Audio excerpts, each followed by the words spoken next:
ਵਿਆਹ ਫੇ ਤੁਹਾਡਾ ਇੱਕ ਹੀ ਹੋਇਆ, ਐਵੇਂ ਲੋਕਾਂ ਨੇ ਉਡਾਤੇ ਵੀ 2 ਹੋਏ 3 ਹੋਏ ਹੈ।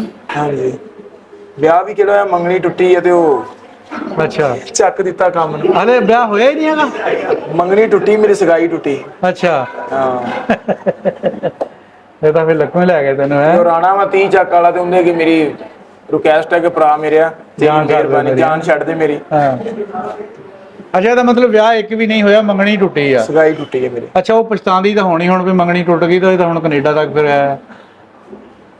ਪਤਾ ਨਹੀਂ, ਮੈਂ ਉਹਨੂੰ ਨਾ ਮੈਂ ਨਾਲ ਕਦੀ ਕਿਹਾ ਨਾ ਕਦੀ ਆਇਆ। ਅੱਛਾ ਸੋਚਦੀ ਤਾਂ ਹੋਣੀ ਆ। ਸੋਚਦੀ ਤਾਂ ਹੋਣੀ ਆ। ਹਾਂ ਥੋੜਾ ਕੁਝ ਹੈਗਾ ਹੀ, ਛੱਡ ਦਿੱਤਾ ਹੀ ਤੇ ਚਲੋ।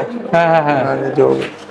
ਅੱਜ ਅਗਰ ਹੁੰਦੀ ਤਾਂ ਲਾਣੇਦਾਰ ਨਹੀਂ ਨਾਲ ਜਾ ਕੇ ਉੱਥੇ ਫਿਰਦੀ ਕੈਨੇਡਾ ਦੀਆਂ ਗਲੀਆਂ ਬਾਜ਼ਾਰਾਂ 'ਚ।